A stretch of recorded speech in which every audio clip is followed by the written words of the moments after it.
Hi everyone, it's Dr. Ramani. Welcome back to this YouTube channel on narcissism and narcissistic relationships and healing and all that. So here's a question today. Is Dr. Ramani an asshole? You can drop in the poll. I'm not reading this. This will break my heart to know what you think. But let's lay it out as a story, because this is an Am I the Asshole? With me, a real life story, and I think we could learn from it. Because after I got out of my rage brain, I'm like, there's something here. Let me tell you the story. Recently, I was traveling. I had to travel a lot in a short period of time to address some family issues, stuff to do with my own kids, stuff to do with my parents, and stuff to do with other family members. I was pretty tired. It's winter time, and it was cold in the places I was traveling. And I tried to be as resilient and good and happy as I could.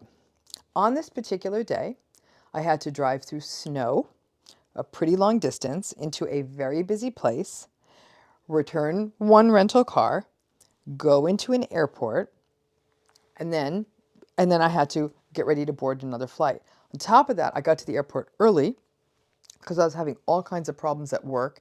I needed to get something done on a deadline, so I had to find Wi-Fi in the airport, sit down, get this thing done, get this stuff to a team that was pressuring me to get it done, and then get on my next flight, learning that there were 20 other things I had to get done quickly. So now I'm feeling a little stressed about work, but I'm patient.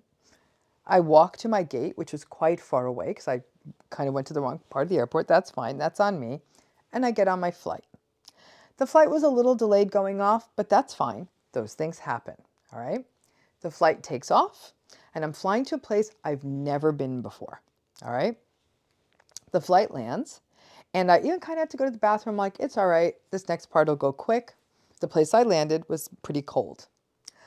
I then walk to get my rental car. All right. And so I'm unfamiliar, so I'm figuring it out. I haul this luggage onto the rental car bus and I go to the rental car place, and there's all the counters. And I have sort of this preferred status on this particular rental car company. So I know I can go up and there's a screen and it says, oh, here's my name and here's where your rental car is. And I'd go there, drive to my airport hotel where I was going to sleep before I made my trip made the long drive I had to make the next day.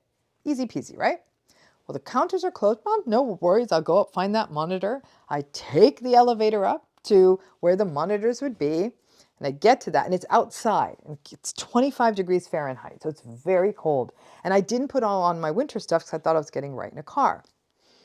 And I look at the monitor, and guess whose name's not on the monitor? I'm like, oh no. So I look at my app. And there's the app saying you have to go stand in the line to get this sorted out. I call the customer service. They were of absolutely no help. They just are reading off a script, right? So now there's 11 of people in line. It is now about 11:40 at night. It is 25 degrees and getting colder. And they're working indoors, by the way. And nothing's happening. There's one person, so many people in line, and we're standing there, line's not moving.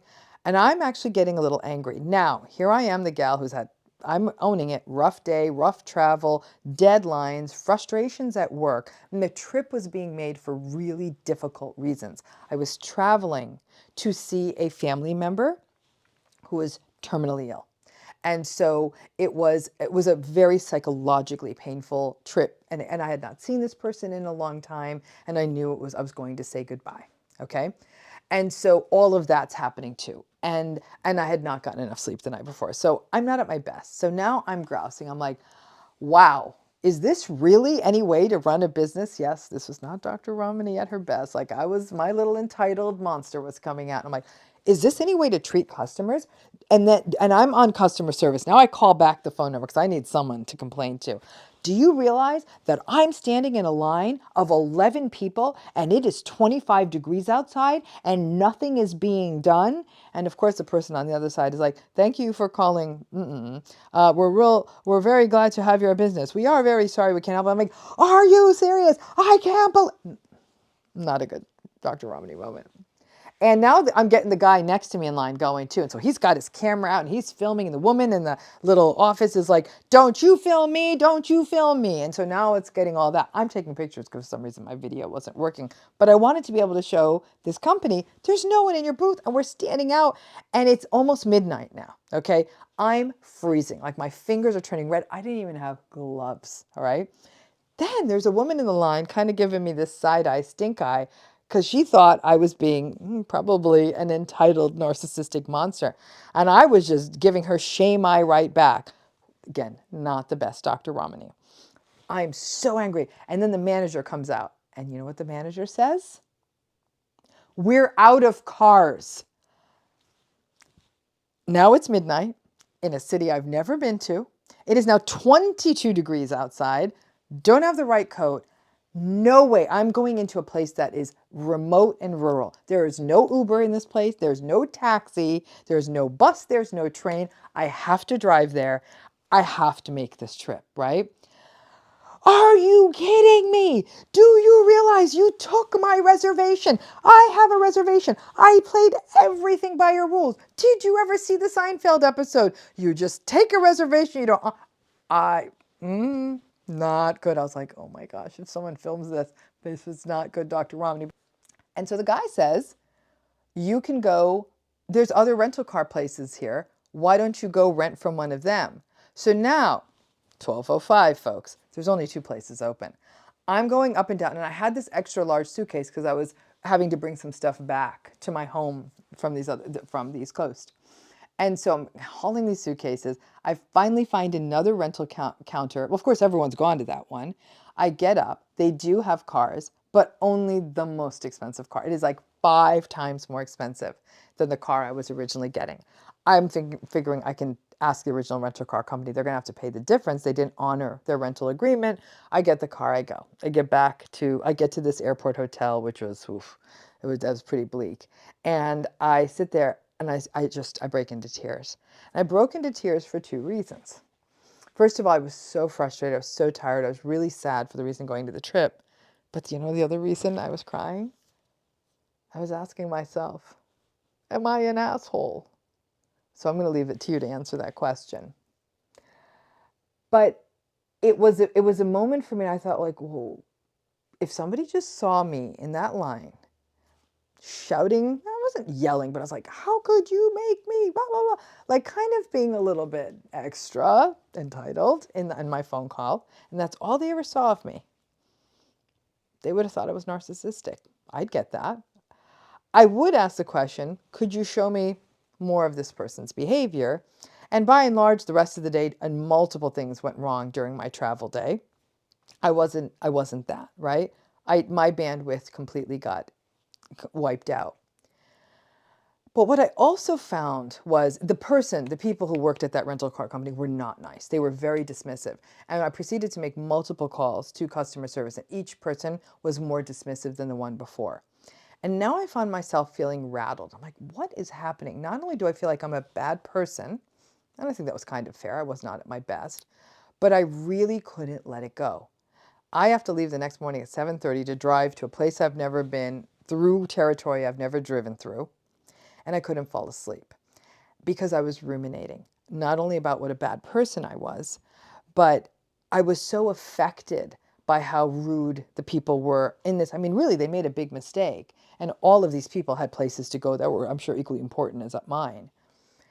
But the whole thing from a survivor perspective really gave me a wider lens of, okay, am I the asshole? Like, you all can weigh in. Was I? Should I have just stayed calm? Like the woman who didn't get upset and kind of gave me that side eye for me being the rude person on the customer service. I wasn't the only person, by the way. Other people were making these calls too. And they were about equally as, impatient as I was. But that questioning, and I think that was a fair questioning. I mean, I don't think I was at my best. And I was like, okay, at least you are questioning yourself, Ramani. And I'm not so sure, given how sleep deprived, hungry, tired, sad I was at that moment. I don't know that I would have ever probably been that graceful. I just couldn't believe there were no cars. They took the reservation, all of that. I know it happens. Stuff happens. But it was also how affected I was also at that moment about how other people were behaving. And so as I lay there in bed at 2:45 at this hotel and was staring at the ceiling, I was trying to think, okay, Ramani, all you ever do is try to help people walk through these toxic relationships. Today you were kind of toxic-ish. What do you do? And is it a combination of self-compassion, self-kindness, trying to be the better person in every interaction I'd have going forward. I tried to be really nice when I checked out of the hotel to the desk clerk. I really tried to be very warm to the people at the breakfast situation I was eating. All throughout the day, I tried to remain really mindful of that. And ultimately was trying to work on self-kindness and self-forgiveness. And what did I learn? Because I'm going to tell you now, I think if I was in that mental state again, I think I would have done that again. This video, and if you think Dr. Ramani's an asshole, you're well within your rights, and I will not be mad at you and kind of agree with you. But it does, that entire incident reminded me how complex all of this is. How not only we're not always our most graceful, how do we make amends after that? I certainly didn't go back and apologize to those people. They were closed. They went to bed. They would have been closed if I tried to. I am trying to get financial restoration because it was hundreds and hundreds of dollars. But the email I wrote was very reasonable. I laid out the facts. I wasn't saying, how dare you do this? But it's also how can we come out of this, and what can we learn, and why do we, and how we ruminate when these things happen. I don't know that there's any solution. I did the best I could in that moment. It was what it was. I did get to my destination, and I did get to say my goodbyes to this family member. I even shared with her the story, and she's like, oh, even in her very, very state of pain. I don't know why I shared it with her, because she asked me how travel went.